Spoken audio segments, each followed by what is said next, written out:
Students, आज हम electric field के बारे में डिस्कस करते हैं। तो सबसे पहले ये आता है कि इलेक्ट्रिक फील्ड होती क्या है। ठीक है, तो इलेक्ट्रिक फील्ड क्या है? The region or space near a fixed charge in which another test charge q not either experiences a force of attraction or force of repulsion is called electric field. यानी हम कह सकते हैं किसी भी charge के चारों तरफ की वो वेसिनिटी और स्पेस जिसमें कोई भी इनकमिंग टेस्ट चार्ज या तो फोर्स ऑफ अट्रैक्शन फील करता है या रिपल्शन, उस वेसिनिटी या उस स्पेस और रीजन को हम इलेक्ट्रिक फील्ड बोलते हैं। ठीक है, ये बात समझ में आ जानी चाहिए।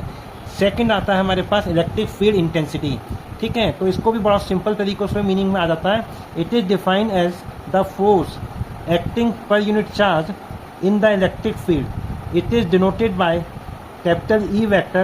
It is a vector quantity and its unit is Newton per coulomb. If capital E vector is the intensity of electric field, then E vector equal to F vector upon Q naught Newton per coulomb. यानी किसी भी field के अंदर जब test charge Q not को place किया जाता है तो यूनिट चार्ज पे जो फोर्स एक्ट करता है, यूनिट चार्ज के मतलब है पर यूनिट चार्ज से, तो फोर्स को हम Q नॉट से डिवाइड करते हैं। जो रेशो आता है वो इलेक्ट्रिक फील्ड इंटेंसिटी के इक्वल आता है और इसका यूनिट जो होता है, फोर्स का यूनिट न्यूटन है और चार्ज का कूलम, तो न्यूटन पर कूलम आ जाता है। अब तीसरा पॉइंट हमारे पास आता है कि हम किसी भी पॉइंट चार्ज पे इंटेंसिटी या टेस्ट चार्ज रखते हैं तो उस पर पॉइंट पे इंटेंसिटी कैसे कैलकुलेट करेंगे।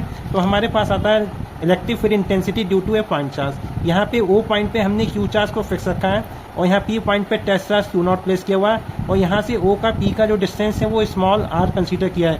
ये बात आप याद रखें कि जो चार्ज यहाँ पे दिया गया है वो पॉइंट चार्ज ही है। ठीक है, तो consider that a point charge plus q is place at the point O. ठीक है, suppose the point P is at a distance small r from the point O, where the electric field intensity due to plus Q is to be determined. ठीक है, therefore according to Coulomb's law the force acting between the two charges given by, यानी इस Q के पास हमने r distance पे Q not charge place किया हुआ है और प्रीवियस चैप्टर में कूलम्स लॉ का फार्मूला हम बता चुके हैं कि F इक्वल टू होता है 1/4 pi epsilon naught Q naught over r square. तो ये फोर्स हम कूलम्स लॉ के अकॉर्डिंग फाइंड आउट करते हैं। Therefore the electric field intensity, अभी हमने आपको बताया था कि E की value force upon test charge होता है, तो फोर्स की वैल्यू को हम यहाँ न्यूमरेटर में पुट करेंगे और Q नॉट डिनोमिनेटर में, तो Q नॉट से Q नॉट कैंसिल हो जाएगा और ये हमारे पास इलेक्ट्रिक फील्ड इंटेंसिटी का रिक्वायर्ड फार्मूला हो जाएगा E equal to 1/4 pi epsilon naught capital के Q अपॉन आर स्क्वायर और ये भी वेक्टर क्वांटिटी, यूनिट इसका न्यूटन पर कूलम ही रहेगा। ठीक है, तो ये बात आपको ड्यू टू पॉइंट चार्ज ही निकालते हैं।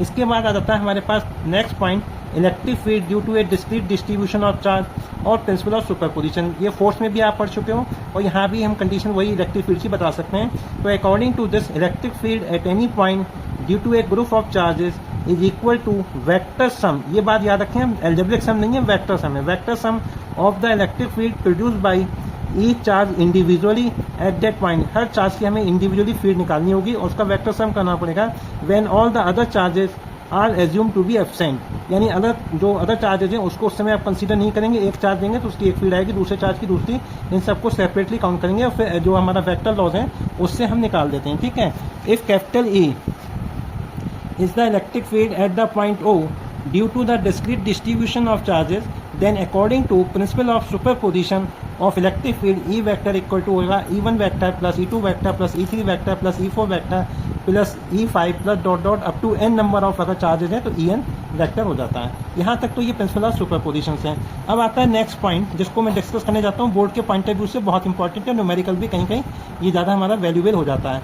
इलेक्ट्रिक लाइन्स ऑफ फोर्स, तो बेसिकली ये इमेजनरी लाइन्स होती हैं जिसको हम कंसीडर करते हैं।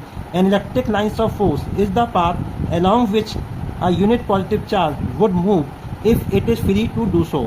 यानी ये हमारा वो फ्री पाथ है जिसपे कि हम कह सकते हैं कोई भी चार्ज पार्टिकल मूव करने के लिए फ्री है। ठीक है, दूसरी हम डेफिनेशन ये भी बोल सकते हैं कि electric lines of force are the smooth curves. जरूरी नहीं कि वो स्ट्रेट लाइन हो, स्मूथ कर्व भी हो सकते हैं। The tangent drawn at any point of which gives the direction of electric field at that point. यानी किसी भी कर्व के ऊपर जो हम पॉइंट लेते हैं उस पर कोई टेंजेंट ड्रॉ करते हैं तो उस टेंजेंट की जो डायरेक्शन होगी वो इलेक्ट्रिक फील्ड की डायरेक्शन को पॉइंट करेगी। अब आता है कि हमारे पास नेक्स्ट पॉइंट वो है properties of electric lines of force. ये मैं आपको नेक्स्ट टॉपिक में डिस्कस करूंगा। अगर ये वीडियो आपको अच्छी पसंद आई हो तो उसको दोबारा आप लाइक करें और सब्सक्राइब करें।